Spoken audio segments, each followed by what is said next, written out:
Good evening and welcome to the evening news for today, Wednesday, October 5, 2022. I am Jemima Holmes. Thank you for tuning in. Now let's take a look at some of the lead stories tonight. PBPC government working hard to give you the best environment.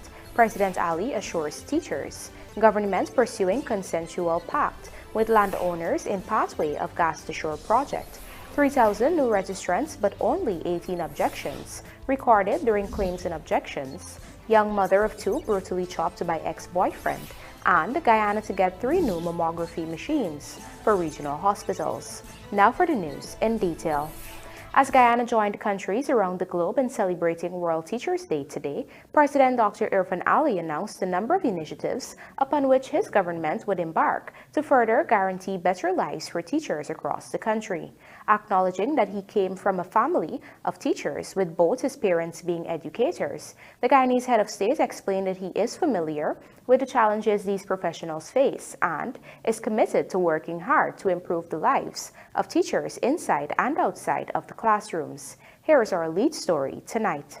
President Dr. Irfan Ali on Wednesday acknowledged that there are a wide array of issues affecting teachers across the country, and he committed his government to addressing all of them throughout its term in office. In his World Teachers' Day message, the Guyanese head of state recognized the challenges faced by young mothers who are in the teaching profession and therefore announced plans to establish daycare centers to support them.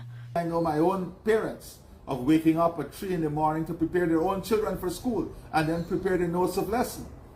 So one of the things that we know that is not even salary related but will cost a lot of money, but the government is willing to make that investment, is the creation of daycare centers across the country to support our teachers, to support young mothers who want to advance and who should not be denied the advancement of the professional career. And teachers is one large group that is normally affected tremendously, and this too will help. President Ali also recognized the long hours spent by teachers on clerical duties and as such announced an initiative to correct this. We have taken a policy decision. I've instructed the Ministry of Education now to look at every single school and to give every school clerical support. So the burden of record keeping is removed from the teachers and they have more time for the classroom and to work in a learning environment. Also recognizing the instances of hostility in schools, the head of state says efforts will be amplified to ensure guidance and counseling officers are in more secondary institutions. Moreover, he assured that by the end of the year, the backlog of teachers yet to receive their permanent training certificate will be cleared. President Ali made it clear that his government is committed to the upliftment of the lives of teachers, noting that in the last 2 years, educators have open access to pursuing higher education. We have more than 2,000, almost 2,150 teachers studying at the moment. We have more than 2,500 teachers across the system pursuing higher education, either degree program, a master's program, or a PhD program. This is part of the personal transformation, the personal upliftment that is linked to meeting the future requirements and needs and capacity and capability of the education system itself. Another significant achievement, he revealed, is that trainee teachers no longer are receiving stipends. Trainee teachers were given a stipend of $11,000. That system has been removed now. And trainee teachers are placed on the payroll itself now. And what they have seen is a movement from $11,000 to $80,000 per month. President Ali assured that as the years go by, more and more initiatives will be embarked upon to guarantee better lives and conditions for the nation's educators. The Guyana government continues to engage landowners in Region 3 who will be required to give up their lands in order to facilitate the pipelines of the gas to shore project. And according to Attorney General Anil Nandlal, all efforts will be undertaken to ensure that consensual agreements are reached with the residents. Vanu Manichand tells us more. Following a meeting last weekend with another group of landowners, this time along the west bank of Demerara, whose land will be affected by the pipeline for the Gas-to-Shore project, Attorney General Anil Nandlal has committed to ensuring that these negotiations end in the consensual acquisition of the lands.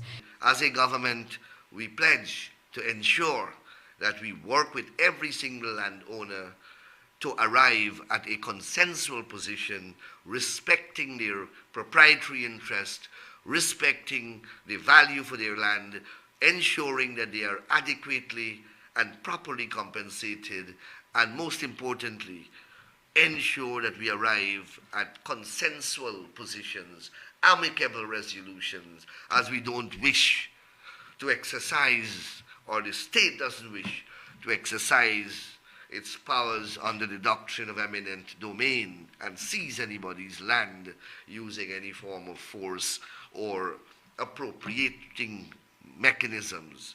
We prefer to sit with every single citizen, work out an arrangement that they find acceptable. If they want money, they will get money. If they want alternative lands, they will get alternative lands. It was for this reason, the Attorney General explained, that the law was changed to make the state responsible, and not investors, to recover private lands for developmental projects in the oil and gas sector. We felt that no investor would take the care that the government would, and no investor would exercise the patience that the government would in ensuring that these people's rights are respected and to ensure that we arrive at amicable resolutions in relation to these transactions. The government took on that power legally and is discharging that power, and I dare say is discharging it well and to the satisfaction, most importantly, of the persons whose proprietary interests are affected. The path that has to be cleared for the pipeline is in the vicinity of Novel Fanders, West Coast Demerara, to Wales West Bank Demerara. Already, government has met with the West Coast landowners, and a team of lawyers was put together to negotiate with each property owner. The Gas-to-Shore project will feature approximately 220 kilometers of subsea pipeline offshore from the Liza Destiny and Unity FPSO vessels in the Stabroek Block to onshore. Upon landing on the west coast Demerara shore, the pipeline will continue approximately 25 kilometers to the natural gas liquid plant to be constructed at Wales. The main feature of the Gas-to-Shore initiative is a power plant that will generate 250 to 300 megawatts of power using natural gas from offshore, which will significantly reduce the cost of electricity in Guyana. The aim is to deliver rich gas by the end of 2024 for the power plant, while the NGL facility is slated to be online by 2025. According to AG Nandlal, this multi-billion-dollar project is transformational not only for Guyana but the region as well. Reporting for the Evening News, Vanu Manakchand. Young professionals, especially public sector workers, are being targeted as government launches the Bartica housing program that will see some 500 three-bedroom homes being constructed across the mining town. Here is Vanu Manakchand again with the details. The Housing and Water Ministry launched the 500 Homes project in Bartica on Tuesday. This initiative, first announced by President Dr. Irfan Ali during a visit back in June, will see residents, including nurses, teachers, and other public sector employees from Bartica and surrounding communities benefiting from a three-bedroom flat home at the cost of $9 million. During Tuesday's launch, Housing Minister Colin Crowell rolled out the construction of the first 100 housing units at 5 miles. We are here to launch and to signal our commencement for the first 100 houses as part of the overall 500 target. So today's exercise will allow all of you who want to become potential homeowners to start the process, but more importantly, to start it as quickly as possible because the banks are equipped to pre-qualify you on the spot. In fact, during Tuesday's event, pre-qualifications were done on the spot by Citizens Bank and the Guyana Bank for Trade and Industry (GBTI). Selected applicants can receive a 30-year mortgage plan for approximately $42,000 monthly or opt for a shorter arrangement. According to Minister within the Housing Ministry Suzanne Rodriguez, the aim is to make citizens homeowners. We just want to make sure that you have an application in our system, that you've expressed an interest in owning your own home, and you have a job, you can provide your identification, and we get you through that system. That's all we want, to get our people to home ownership, to get our people into their own homes before it becomes too expensive or more expensive. And we're trying to contain those costs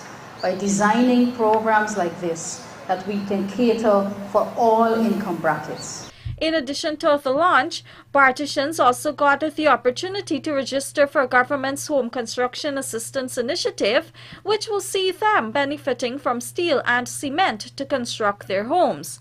Other services such as the land title and transport distributions, new applications, application updates and queries were also processed during Tuesday's outreach. I'm very happy for this moment, because it's since 1997 I purchased the property, and from then every time was a royal runaround. But yesterday when I received the news that today the transport would be available, I lift my hands in praise and say thank you, God. Reporting for the Evening News, Vanu Manikchand. The Guyana Elections Commission, GCOM, has completed its claims and objections period, capturing over 3,000 new applicants who will be eligible to vote by October 31, 2022, and recording a total of 18 objections to names on the preliminary list of electors. Gerald Bryan reports. In an exclusive interview with the Evening News on Wednesday, GCOM Public Relations Officer Yolanda Ward gave updated statistics on the now concluded claims and objections exercise. She said there were approximately 3,000 new applicants who were registered and over 1,800 requests for transfers. For new registration, we were able to register approximately 3,011 persons. These are new applicants who were eligible electors, as in they will be 18 years and older by the 31st of October 2022.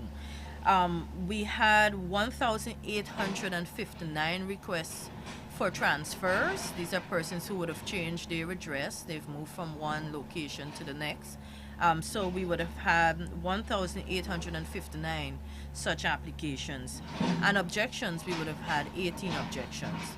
So during that period also, we facilitated change correction transactions, and we would have had just about 1,123 persons who requested such transactions. Meanwhile, Ward said that all 18 objections went through hearings where evidence was presented and the objections upheld. It's mandatory, so after you make an objection, there is a period for hearing, of course, where you must, as I mentioned before, provide the authentic documents to prove your case.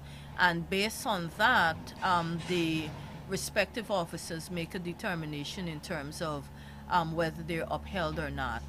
The 18 that we have received have been upheld. I think they're still going through that process in terms of the hearing. They finalize that. So as it is, we would stick with the 18 objections that we've received. She explained that claims came to an end on the 21st of September, while objections ended on September the 25th. According to Ward, the exercise ran with little to no hiccups and the extensions allowed for maximum participation of the population. It is unclear exactly when local government elections will be held, although GCOM is looking at a work plan with a possible date of March 2023. Gerald Bryan, The Evening News. Resulting from recently completed investigations carried out by the Law Enforcement and Investigations Division of the Guyana Revenue Authority, 10 charges have been instituted against Rams Logistics Guyana Inc. in accordance with the provisions of the Customs Act Chapter 8201. The investigation determined, among other things, that during the period 2021-2022, the company made several untrue declarations to the Revenue Authority. Rams Logistics Guyana was previously fined $20 million by the GRA for violating local customs laws. It was reported that the company, which has provided freight forwarding and supply chain management services here since 2013, acts as the agent of motor vessel Secor, Mixteca, and failed to report the vessel departing Guyana. This was in violation of the Customs Act. Hence, Rams paid the fine of $20 million in lieu of court proceedings being instituted by the GRA. On this note, the company has said that indeed there was an issue with the GRA, but it claimed it was able to resolve the issue legally. Coming up, trio charged for rape of Venezuelan woman at Bartica, and Guyanese urged to pursue careers in hydro-meteorology. Do stay with us. More news ahead.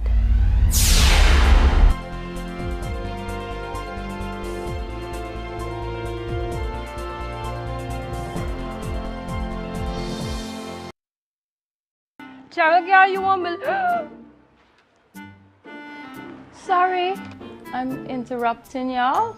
Marla, I'm here taking the census. Girl, you done got a husband already, huh? Miss, I am a census taker, going door to door so that everyone can be interviewed and counted in the National Census 2022. What is the census though? Well, the Population and Housing Census is a count of the population and all the buildings every 10 years.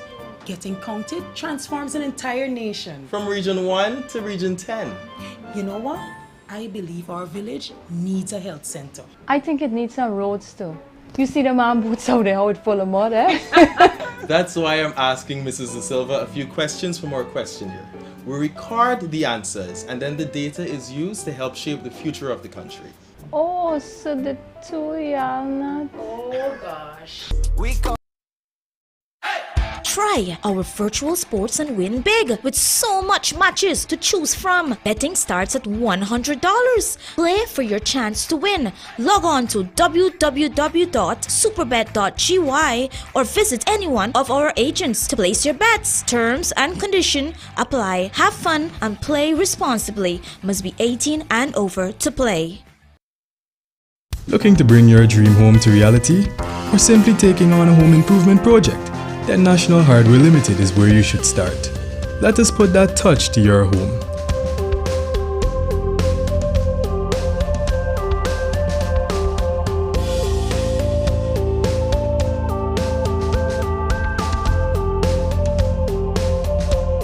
Choose from over 1,000 Berger Paint original hues for any surface.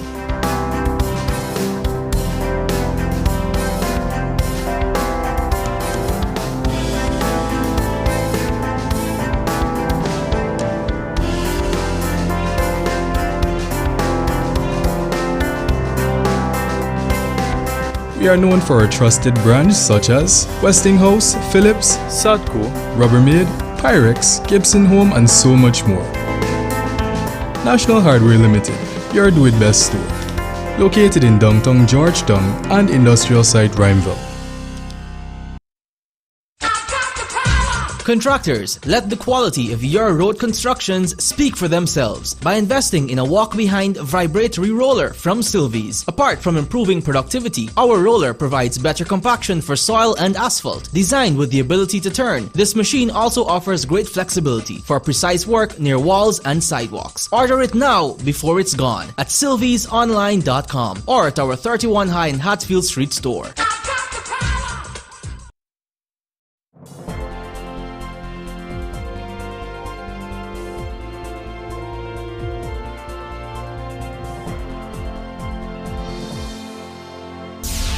Welcome back. You're watching the Evening News.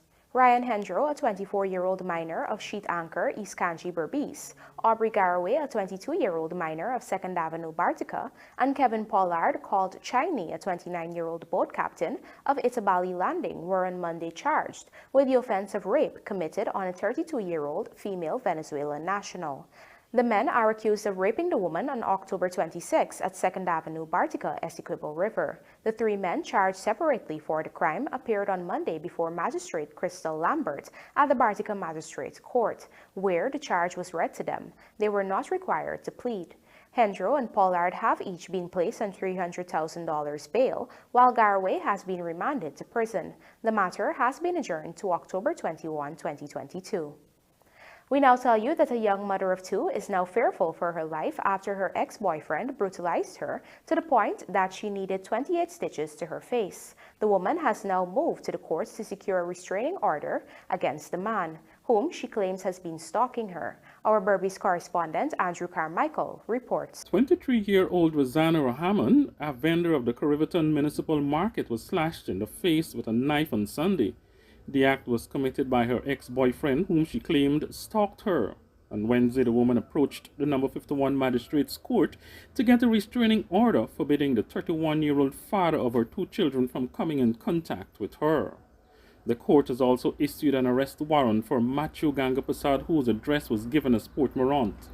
According to Rahaman, the incident occurred when she was on her way to make a report to her neighbor, who was a police officer. She said prior to her being injured, she was out with friends when her ex showed up and said that he left his motorcycle at her home and he needed her to go to allow him to get it.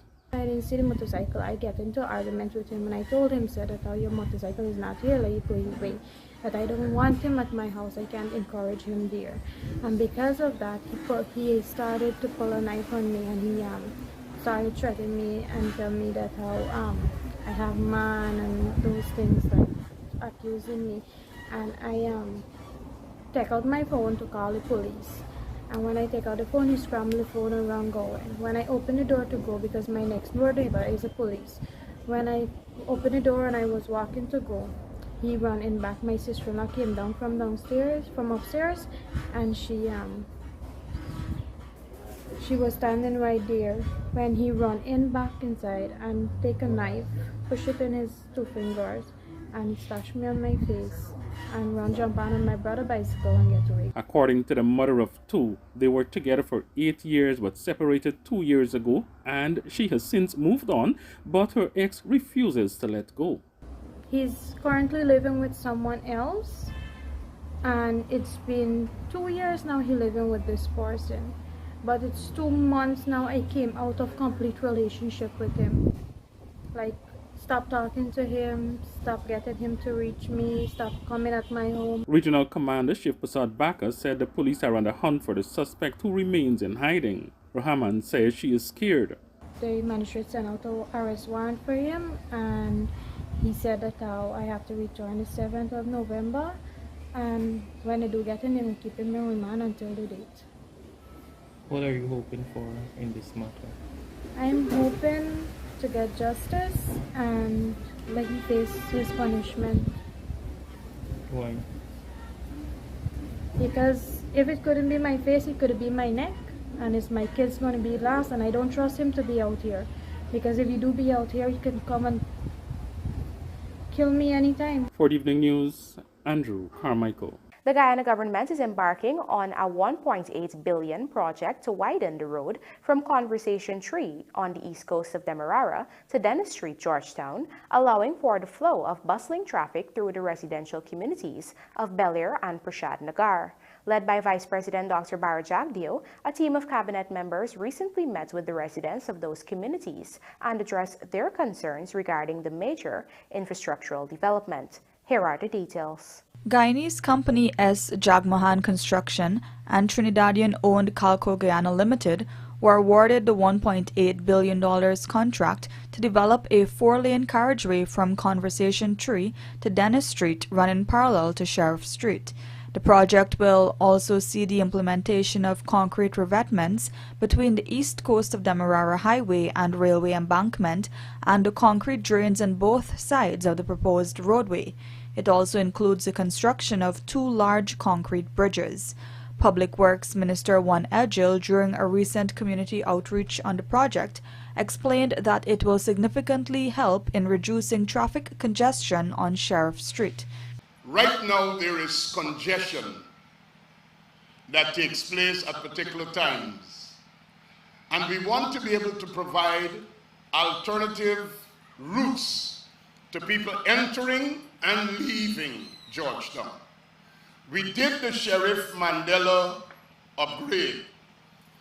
We would have hoped that Sheriff Mandela would have been a 4-lane all the way through to the carriageway, but with all that went on and the inability to get agreement and find the space because of the number of businesses that exist in one section of Sheriff Street, we had to do an upgrade.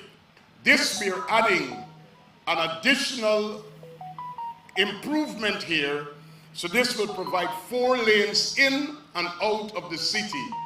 And we would have hoped that we'd be able to get it beyond Dennis Street, but at this time, we are going up to Dennis Street. And this is a significant improvement that will make a significant difference in the lives of people.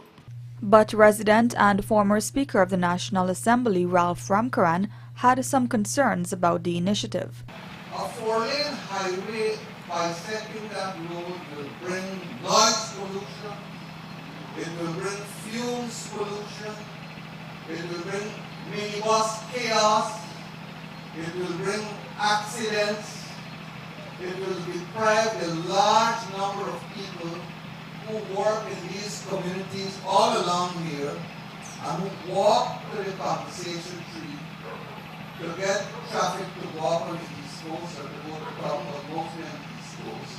And they've been doing that since I was a child. All of that will happen. All of that chaos will ensue. Works on the project have already started. No expected completion date was announced. As Guyana continues to strengthen its weather and climate services, more persons are being encouraged to undertake studies in the hydro-meteorological field. In this Luana McAllister report, Chief Hydromet Officer Dr. Garvin Cummings has said it is a rewarding profession, especially now that the agency is embarking on a number of technological advancements. The Hydro-meteorological Office in Guyana is celebrating 57 years of operations, and according to Chief Hydromet Officer Dr. Gavin Cummings, more persons should pursue careers in this field. Weather affects everybody, water resources affects everybody. So it's really also to bring a level of awareness with the young people, especially in time of climate change and climate variability. It's really to make young people aware of the impacts of climate change, to have them become aware of what actions they should take to reduce the impacts of climate change and to combat climate change itself. So as we move forward as a nation, we have young people who are informed, who are educated on climate and climate science. He added that the hydrometeorology, which encompasses meteorology, hydrology, and climate sciences, impacts many lives, and with more hands, it will make a significant difference. In this age of climate change and climate variability, being informed, being educated, being trained, having a career in hydrometeorology really allows you to make a contribution to the global trust to ensure that our country, our nations are resilient. We are equipped to, we can adapt to climate change. So it is a way of, even though it's a small field, it's a way to make a contribution to the entire world really, because climate, water, weather affects everybody. So when you study, when you work in hydrometeorology or in climate sciences, you're really making a contribution to all of humanity. He said specifically in Guyana they are seeing a shortage in the workforce and would love for those positions to be filled. We have a lot of vacancies in hydromet at all levels, at the entry level, if you have your sciences at CSEC or you have a university degree in mathematics, physics, chemistry, environmental studies, engineering, hydromet has a place for you. Like some positions that one can get into? Certainly we can start off with meteorology.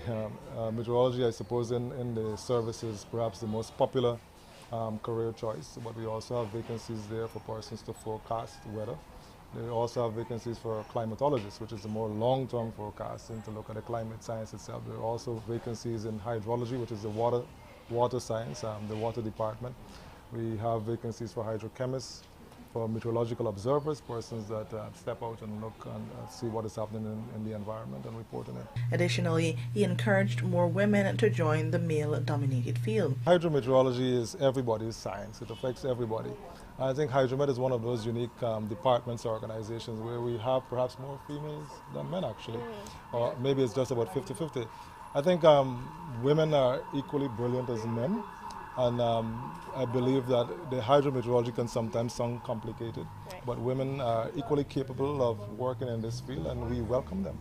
The Hydro-Meteorological Service's general responsibility is to monitor and evaluate the weather and water resources in Guyana, and to actively support the government in disaster risk management and aeronautical, water, agriculture, engineering, and other agencies for the socio-economic development of the country.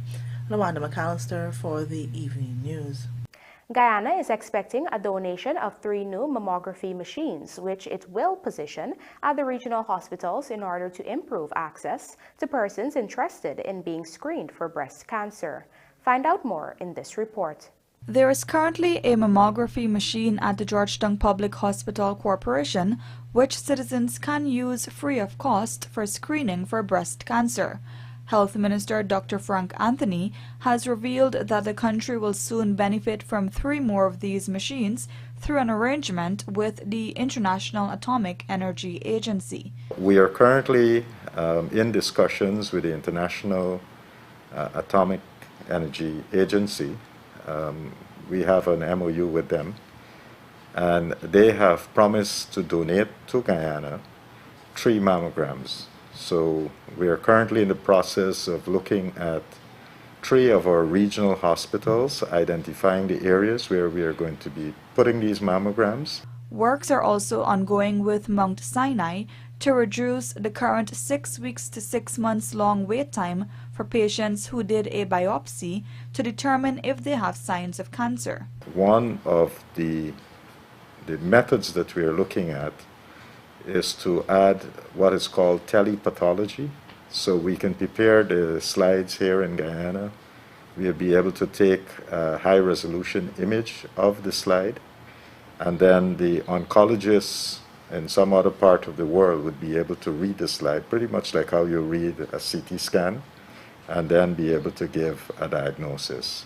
The health minister also assured that active efforts are ongoing to make access to cancer treatment more available and affordable. Overall, he said significant investments are being made to drastically improve oncology services in the country with support from Mount Sinai. We'll be able to have better guidelines in place for each of the different types of cancers, and to have not just meds available, but if people need chemotherapy or radiotherapy, all of those types of interventions would be available to the patients. According to the World Health Organization, in 2020, there were 2.3 million women diagnosed with breast cancer and 685,000 deaths globally. At the end of 2020, there were 7.8 million women alive who were diagnosed with breast cancer in the past 5 years, making it the world's most prevalent cancer. And now for a look at the bridge reports. The Demerara Harbor Bridge is scheduled to be closed on Thursday, October 6th at 30 hours for a period of 1.5 hours. Meanwhile, the Berbice River Bridge is scheduled to be closed on Thursday, October 6th at 14 hours for a period of 1.5 hours. Dropped catches proved costly as West Indies suffered 3-wicket loss, and Denny Memorial Final set for Friday.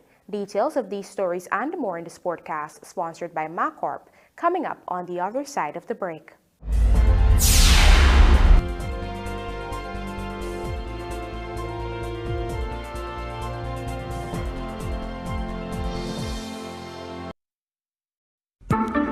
Did you know that when you leave your property unoccupied and unmanaged, it deteriorates much faster than you can imagine? Then before you know it, much of your hard-earned investment is wasted. At Hand in Hand Trust Corporation, property management is our business.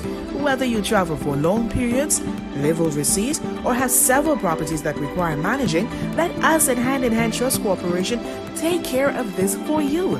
Your property is safe with us. Hand in Hand Trust Corporation Incorporated, a member of the Hand in Hand Group of Companies.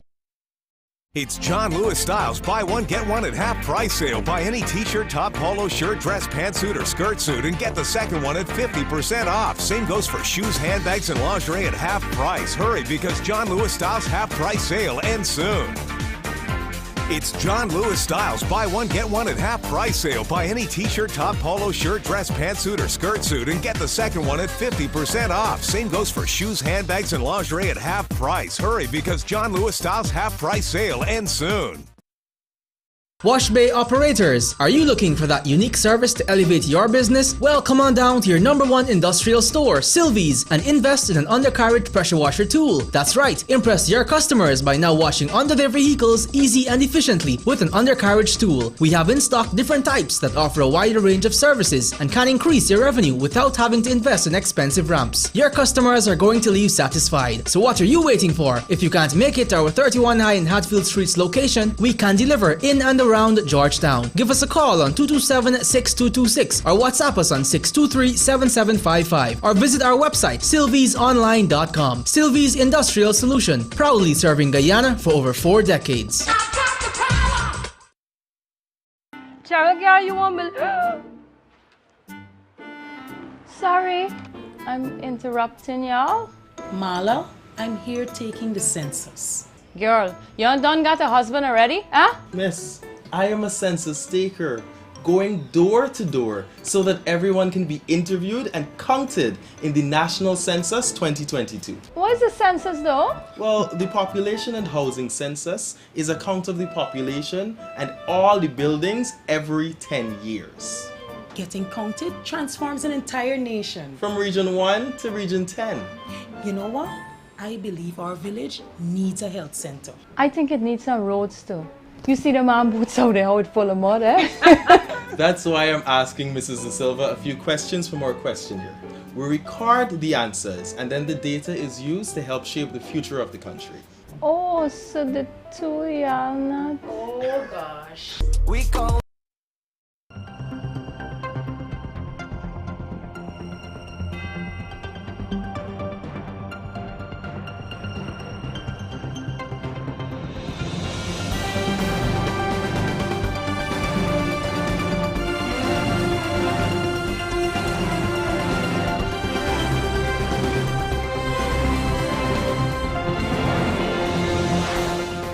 Welcome back to this evening's Sportcast, sponsored by MACORP.